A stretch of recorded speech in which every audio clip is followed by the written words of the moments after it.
Hey, hello there. I am back, and it is Monday morning, and I've been at it with this Jeep. I had to order um, some injectors. When I took the plugs off, the harness off, pretty much every injector had some sort of liquid, I'll call it that.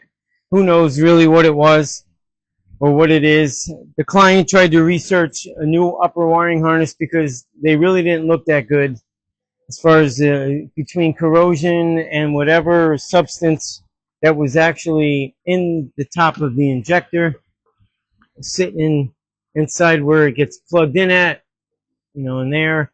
It's kind of icky, just like this one is. Most of them were. So they don't make the harness for them anymore.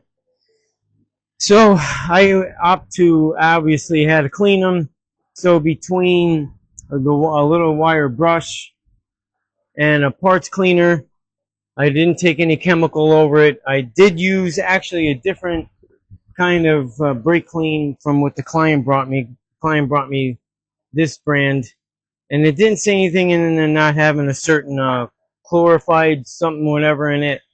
So I grabbed a safer product and gave it a little cleaning with that, and so forth and so on. I want to remind you guys that if you're going to do any sort of wire work, anything especially of this importance, remember to disconnect the battery. Whether you want to do the positive and negative, if it doesn't matter, just unplug one of them. Unless you have to do diagnostics on it, whether with the computer or you're going to use a meter, multi-function meter, or you're going to check ohms, voltage, whatever, obviously you need the battery to be plugged in. But in this case, disconnect it. It's just to play it safe. You don't want to have another issue after that. But while you're going along and you're cleaning everything, it's always best to take some air to those as well. Get in there and blow out all the little connections and everything else in there. And before I did that, and before I even disconnected the fuel rail, which had to be disconnected, I took the vacuum to it. Yeah, it looks pretty nasty. And then I tried to clean as much as I could around what I could reach.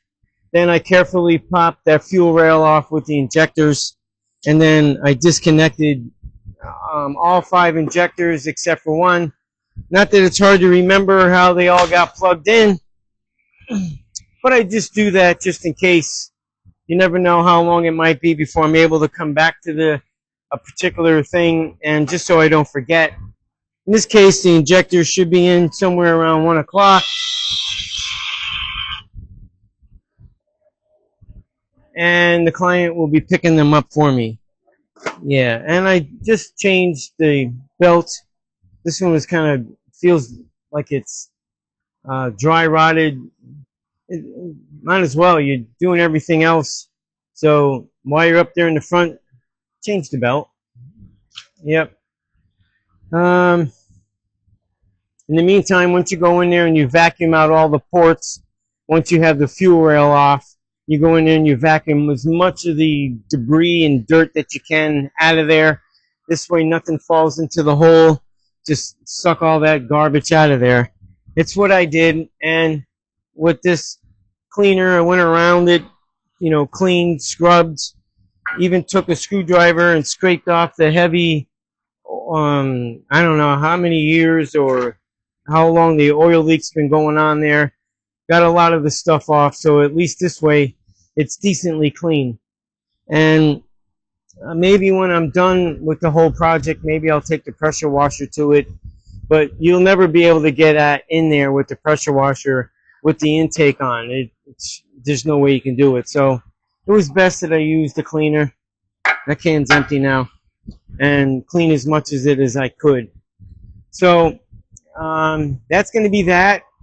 I don't think I'm going to move much further until the injectors get here, and then I'll be able to put all that back together, put the top of the intake on back in there, change. We also got new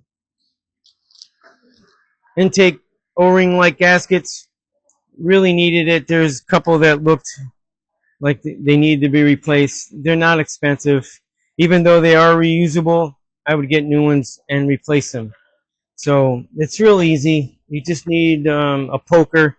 You can even use a paper clip if you had to and just pick them out. A small flat screwdriver, whatever it takes. They're not hard to change. They're real easy.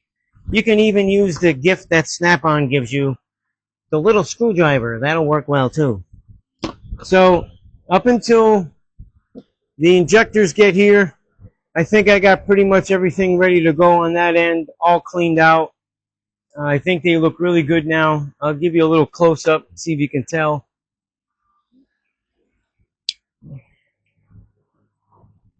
Yeah, you can see the fuel rails flipped upside down and that. I left the one injector in right there. And I even cleaned out all the other plugs that plug into other items that I had to unplug in order to flip the fuel rail up in order to take the injectors off. And you can see this one was not clean before. The only one that looked nice actually was this one here. Yeah, that one was nice, and it's still nice. And I made these look really good as well. So hopefully that fixes the problem. I believe it will. Between that and new injectors, I think she'll be just fine. So time will tell. So in the meantime, stand by. All right, I'm back. And the client just dropped off the new injectors. They're so pretty. So I started putting them back in. I got 2 in. And I'll just give you a little hint on something that you might want to know if you didn't know already. It wouldn't be a bad idea if you got yourself a little bit of lithium and put it around the O-rings. Yeah, it would be beneficial.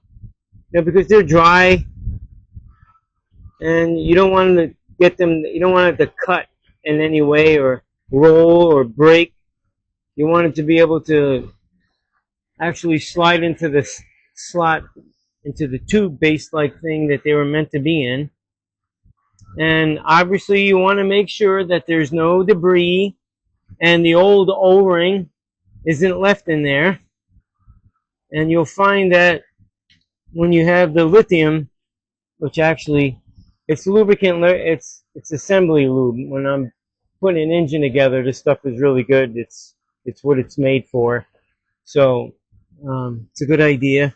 Line them up the way they were before, and then don't forget to put the clip in, lock them in place.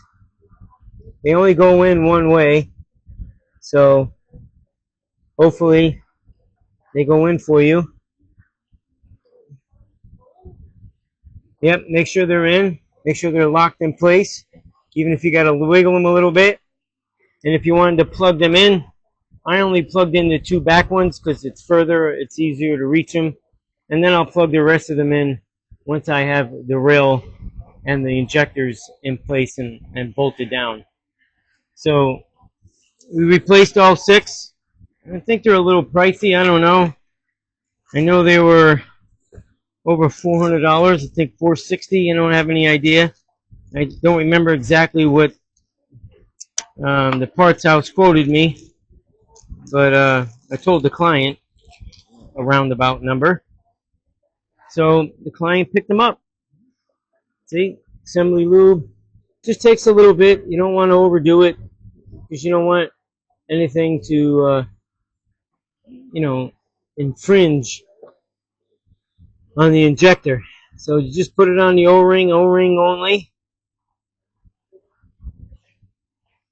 like so. Any little excess, take it off. Make sure the hole is clean. And there's no fuel in there, actually. Okay, that went in there nice.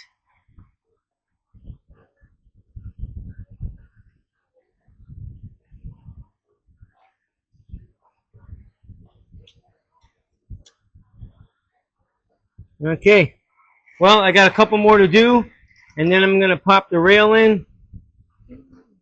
So in the meantime, stand by. All right, I'm back. And as you can see, I'm on top of the Jeep. And I got the injectors in the fuel rail.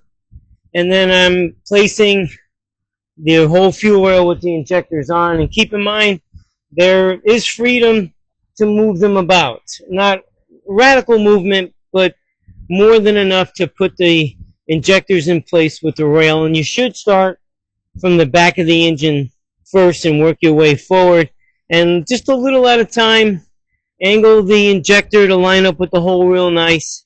And as I mentioned earlier, the lithium lubrication, even on the end of the injectors. But just be careful you don't get any of that over the actual nozzle at the end. Just put it on the O-ring. You know, you'll know just how much to put on there. Don't overdo it. You don't need to. It just, you keep it cleaner that way. And then as you wiggle them in place, the whole fuel rail, there's 4 bolts. It's a 10mm head. And you want to line them up and square them up to the way they were before from the factory. Yeah, I like to finger tighten them so this way I know they're not stripped. Yep, and don't be afraid to kind of like wiggle it around once it's in place as you're pushing the fuel rail in place, because there is a stopping point and you won't exceed it, obviously, because it won't let you. All right, well, I'm glad there's nothing open down there. One just got away from me, and it's the last one out of the 4. Sometimes things get in the way and they kind of knock it out of your fingers. All right, but all 4 are in place. I'm going to tighten them up.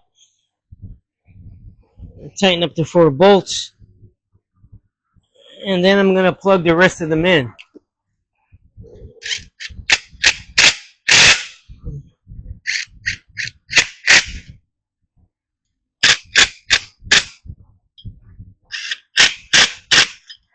All right. That's that. Now to plug them in order, and they'll fall right into place, so it's not like you can mess them up, because you can't.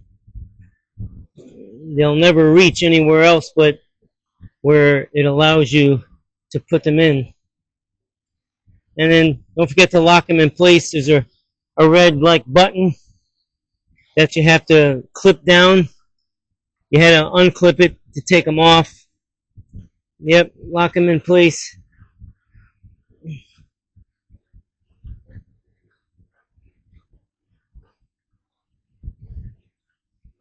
There we go. And the last one.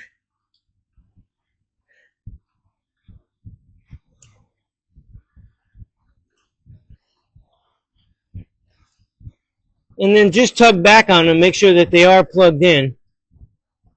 Don't be fooled by it. Just double check.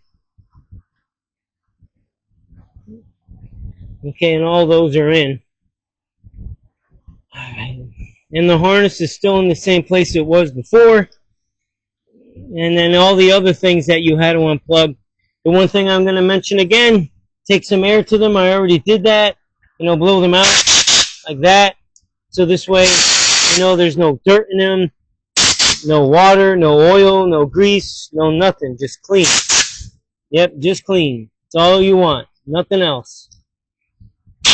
And where the opposite end is, where they plug into, same thing. Yeah. See, I'm plugging these things in here now.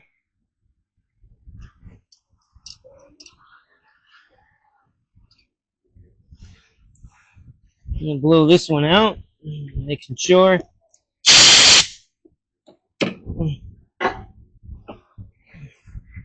And the good part about these things are they only go one spot. So if you got a wire that you think belongs in one place, it doesn't fit. It's because it doesn't go there, obviously. But they're all different shapes and sizes. So you shouldn't have a problem with matching them back up. The problem is getting them to line up. Make sure they're seated nice.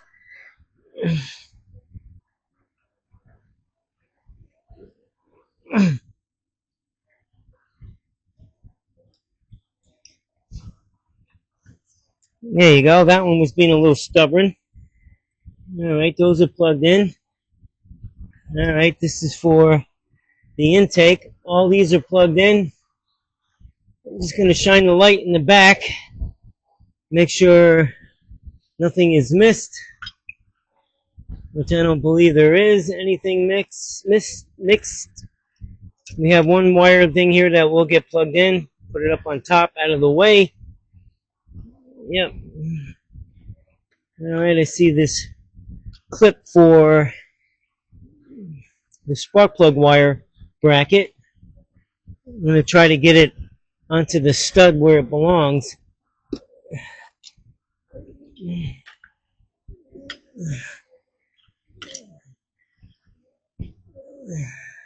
Seeing it is difficult. There's so much stuff in the way.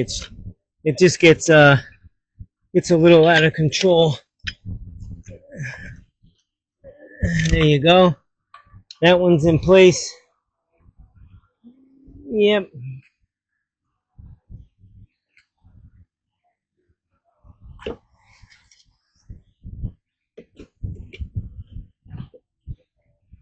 Yep.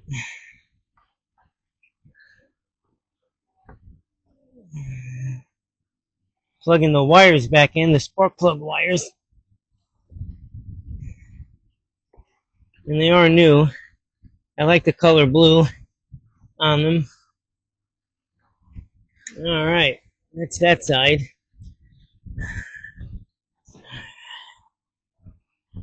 Those are plugged in still because of the coil packs on the driver's side, which would be left. And now I'm going to carefully pull the rags out of the ports, intake ports. Yep. Make sure there's nothing on them. Clean it up really nice.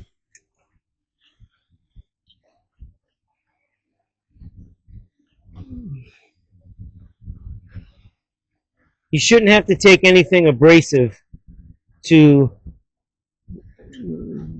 the aluminum part of this. You should be able to just wipe it off with the rag and go from there. You don't want to mess up the way that it seals up.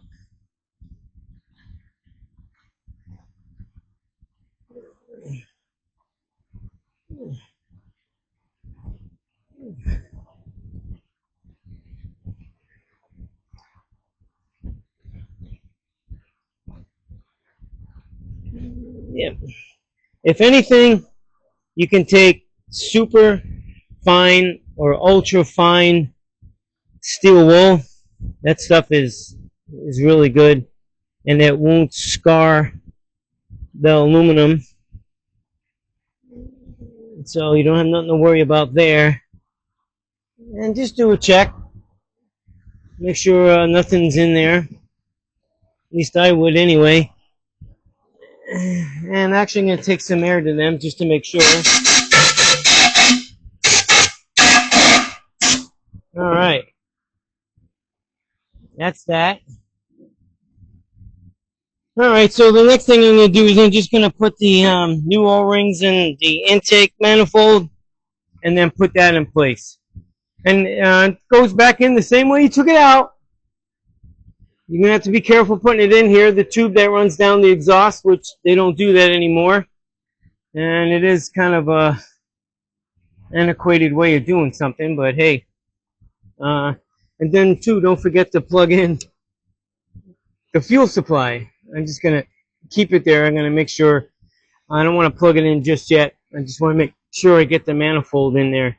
So, until the next spot, stand by. Alright, the top end of the engine is put back together. And let's see here, let's get a close-up. Yep, there it is, all back together.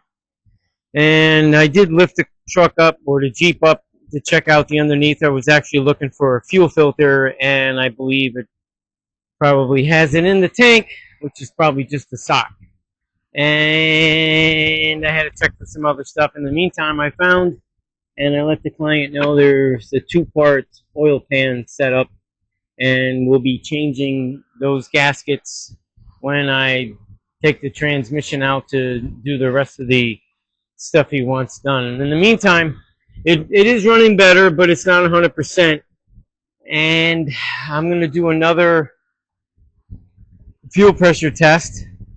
But before I do that, I'm going to do a fuel pressure test before I blow air back through the line. I want to make sure it is clear at the other end. I want to make sure that hopefully we'll get closer to the 60 pounds of fuel pressure that we should have, between 58 to 60, because we were only getting 50. So I want to see what's happening and while it's running, and then do the second test. So in the meantime, I just thought I'd chime in and show you that everything is back together and let you know what happens. So stand by. All right, I am back. It's the next day, and last night I took care of the transmission as far as servicing. Dropping the pan, was definitely leaking, and did the service inside.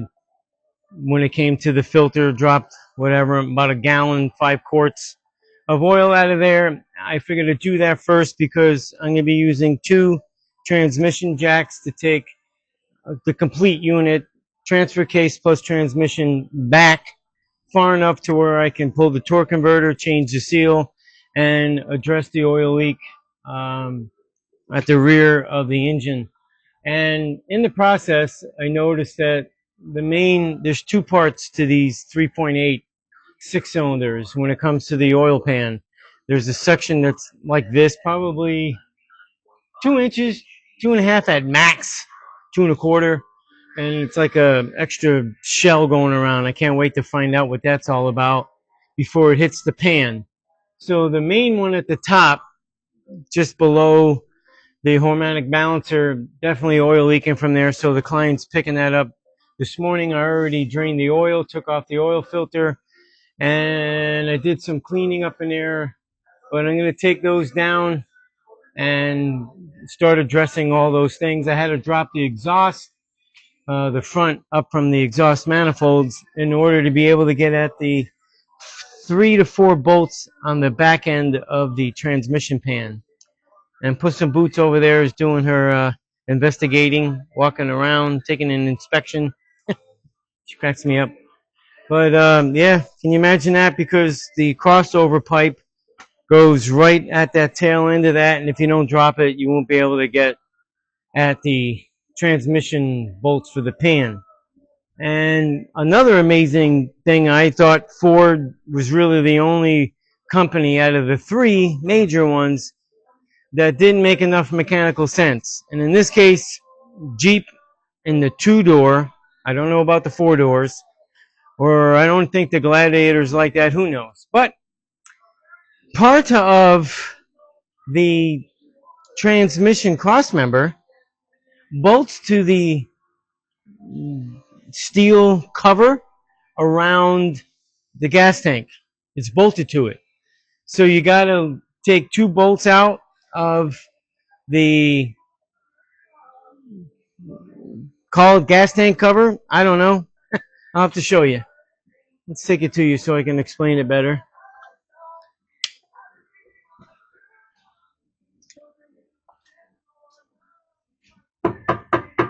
Yeah, pretty thick solid steel. There's the plastic tank. So these 2 bolts come out here. I loosened up this one, that one, and 2 on the opposite side that follow that, in order to be able to hopefully give me enough room to get this cross member out for the transmission. I'm hoping that I don't totally have to take down the exhaust system in order to get the cross member out. I don't know. I find it to be pretty pathetic that Dodge engineers couldn't come up with something better than this. You want to protect the tank? Fantastic, do it. But why bolt the plate to the cross member and have to get it to sink down, or possibly, and don't know yet, have to take the whole thing down so that this part here is out of the way for me to drop the cross member? Because to take the exhaust system the rest of the way down, it's all one piece. It's all one solid weld piece. I don't know if that was a factory setup. I don't know. But there's no other connections that you can unbolt. They all come in and they're all solidly welded all the way up and around, and there's the only connection right there. What a joke. So Ford, you got company when it comes to no mechanical sense. And this is definitely one of Jeep's lack of sense. I had to take the drive shafts out, that one and this one.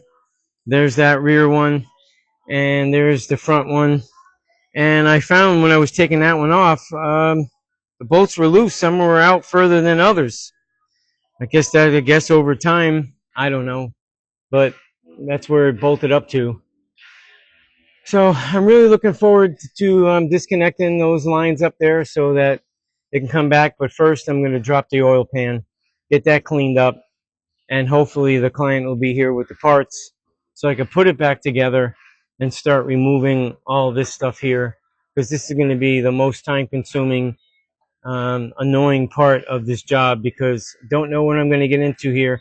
I'm hoping that I'll be able to drop it, slide it out to the driver's side, and clear everything. And then the other hiccup is going to be because of where the transmission jack's got to go. Here's the crossover pipe's going to be in the way.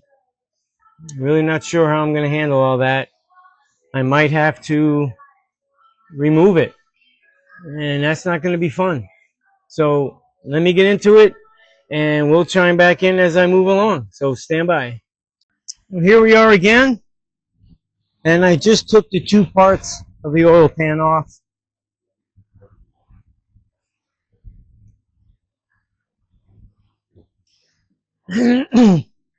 And I'm prepping it and cleaning it, taking a wire wheel over the bottom of the case of the block. That's right.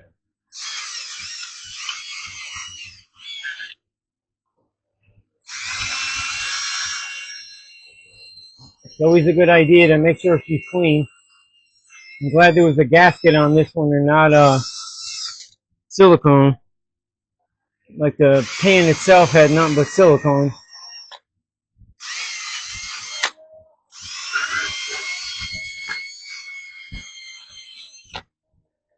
All right. I feel it in my face. I'm waiting for some parts cleaner. Clean all this ickiness off, because there are some points you got to put the right stuff on there so it doesn't leak, and it should be clean of all oil, just to verify and confirm that right stuff is going to work. Yeah, what a mess. Yep, trying to keep it clean, trying to make sure that this goes well and smooth and clean.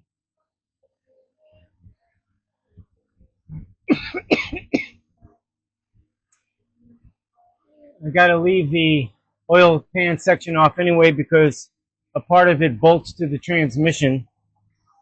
It's another one of those engineer masterpieces. Yeah. So in the meantime, I'm going to try to disconnect the coolant lines for the transmission. I know they take a fitting, which I have the tool to remove it, but that's my next step. I just wanted to show that you should clean it. In this case, I used a wire wheel on a drill, and then once I get the brake clean, I will spray it nice and clean, and that'll be ready. So until the next part, stand by. All right, I'm back, and I finally got the transmission back, hopefully far enough. As you can see, I have two transmission jacks. I really don't like taking the transfer case apart if I don't have to. In this case, because I have two, I don't have to. Once I get the flywheel off, I should have enough room to slide out the torque converter and change the seal in there, and definitely change the seal in there. I got a few more bolts to take out. I bought that air gun years ago, and many a times it's come in handy in tight areas. I like it. And I believe that's from Harbor Freight. Some of you might not like Harbor Freight stuff, but I don't use it every day. Works really well, gets you out of a jam. And I don't know if their air tool has a lifetime warranty, but I know their other tools have a lifetime warranty. That's all you can really ask for. If it breaks, bring it back, to give you another one, and you don't go through a whole bunch of silliness trying to get it exchanged. Like waiting for, I don't know, Snap-on to show up. But anywho, I just thought I'd chime in and show you that. I got, how many do I have out so far? I took out 4. Probably got 4 more. So until it's out, I'm going to show you the leak and the seal that has to be changed on the engine side. Until that part, and I have the torque converter out and show you that, stand by. And I'm back. And here on Yamada land, yeah, Yamada. If you ever listen to the radio, this one fellow who gives the traffic report, Yamada, that's what he calls Yamato. I so want to call up that radio station and tell him, you need to understand the Florida language. As far as I know, and a lot of people have told me, it's Yamato, not Yamada. But anyhow, yeah, we're moving along. I got the one seal changed, the one on the rear crank. There's the old one next to the flywheel. That one was leaking, and the torque converter is out. I didn't see any leaks in the torque converter, and there was no leaking inside of the transmission as far as the seal. But we got one, and I'm going to change it anyway. Went through all this trouble. So I'm going to get that done. And, ow! Holy cow! I hate that. I hate that. I hate hitting my head on anything. Mamma mia. But anywho, I'm going to get that changed up in there somewhere. Get that changed out. And then I can start putting it all back together. So in the meantime, stand by. Okay. I'm about to show you something. I just had to do a repair on one of the connections, the plug that is on the side of the engine, and it was disconnected.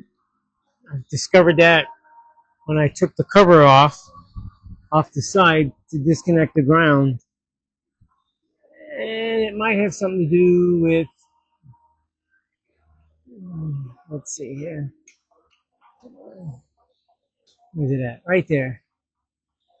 Now, let me get out of the camera's way.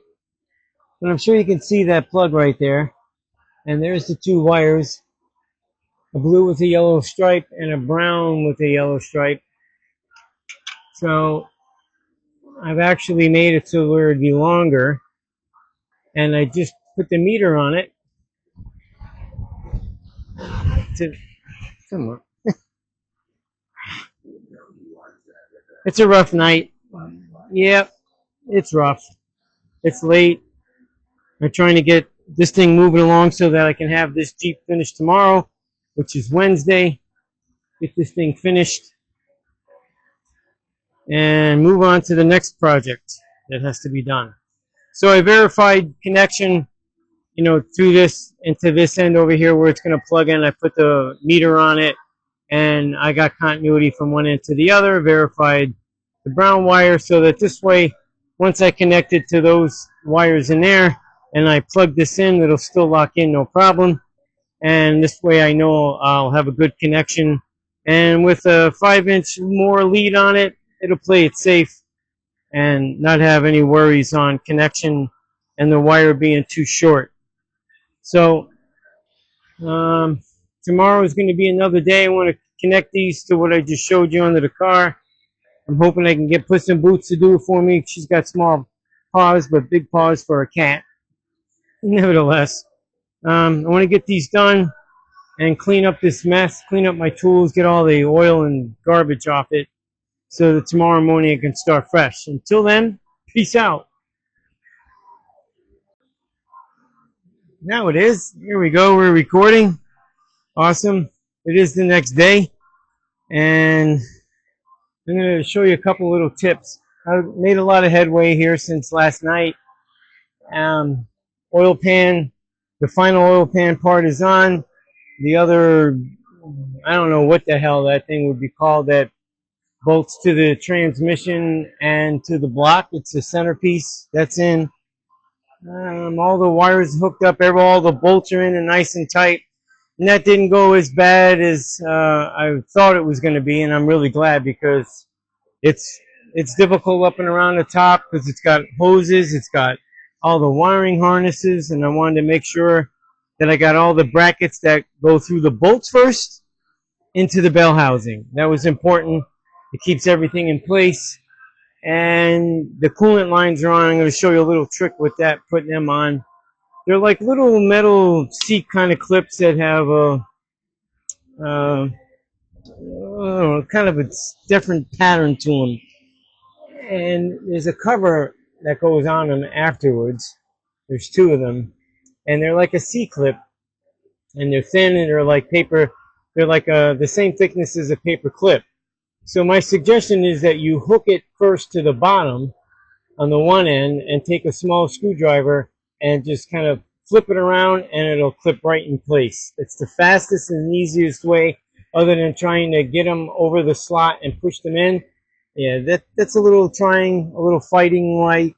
It's just not worth it. So now what I'm going to be doing is I'm going to be putting the exhaust system back up, bolting it up, and then welding it before I put the cross member in. This way it'll give me a nice area around it, and both ends of the pipe where I cut it are ground, as you could see, and they're ready to go in. Hopefully that goes smooth. I'm pretty sure I shouldn't have any issues getting the cross member in once that piece is in there. And then once the cross member is in, I'll lower it down, put the bolts in it, put the drive shafts in front and back, verify everything to be tight, plugged in, the O2 sensors. There's two of them on that side that get plugged in, one towards the top where it gets bolted, and the other one right on, I guess would be considered, I don't know, some, I don't know what the hell that is. I don't think it's the cats, but it could be, who knows. Doesn't really look like a catalytic converter, but I'd imagine it is. And once that's done, then I got to lower it down, put some oil in it. Oh, I want to make a little other side note. I told the client that it showed that, that on the dash when I was trying to start it, I'd get a crank no start and it said low on oil. So that oil light kept being on, and it was no more than a quart of oil in, but a quart of oil brought it up past the safety point, and then it was able to fire up. And once I took that shield off so that I can unfasten the wires, because there's a ground, two grounds that go to that, I noticed that the two wires that plug into a sensor that indicates low oil amount, I'd imagine that's what it was for, they were actually pulled out. So I made them longer, and I showed yesterday that about the continuity test, but it just brought to mind last night. I was thinking, oh, that's the reason why it kept saying low, and it was low, but not unsafe low. But nevertheless, it's been fixed, and that was the reason why I saw the low oil light inside the dash. It actually showed up. It's actually was spelled out. The light just didn't come on. It actually said low oil. So let me get this thing bolted up, get it welded, and hopefully I'll be done before you know it, so stand by. Okay, as you can see, I got it all welded in. Looks really nice all the way around.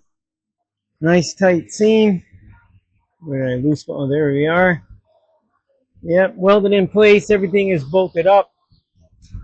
2 oxygen sensors are plugged in, and now I'm going to put the cross member in. That should go smooth. And once that's in, then I can bolt the tank back up. All that other silliness. Drive shaft, front one, rear one, and then that overdo and overlook, just be sure.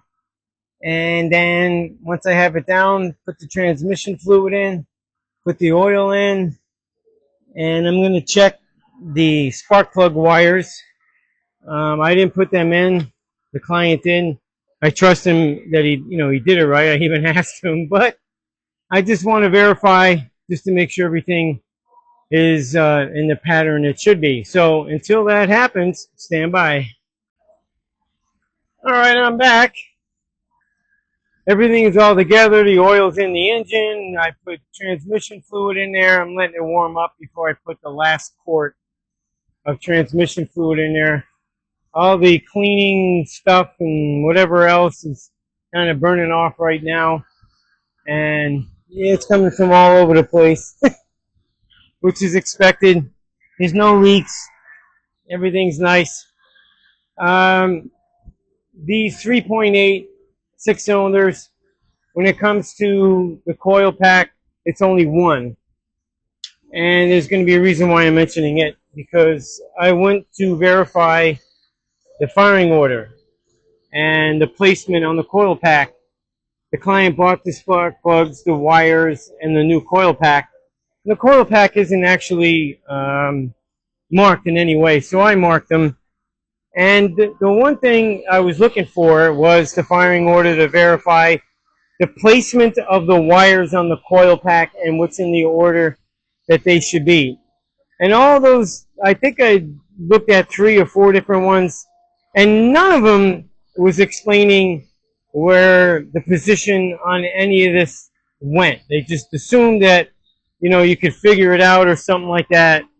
And when you want to verify something, you research it, and that's what I did. So on the left side, which is driver's side, right side is passenger side, you can always tell where the number 1 cylinder is, and that is where the head sticks more forward than the other one. So that would be the number 1 cylinder.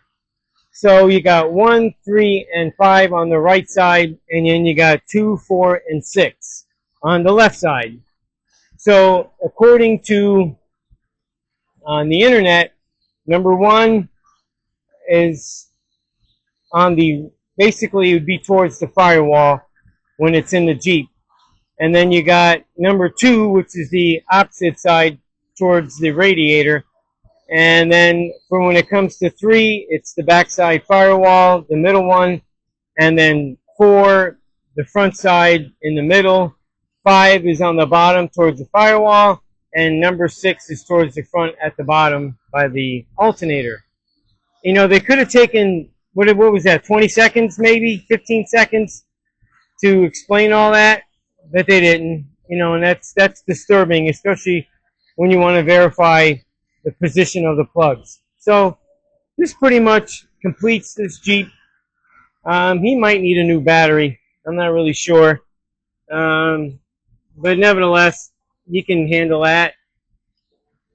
So it's going to end this video on this 2011 Jeep Wrangler. Yeah. Everything from oil gaskets and seals and valve cover gaskets and whatever else I've done on this thing. I'm really glad it's done and over with. The client can come pick it up and start driving it again.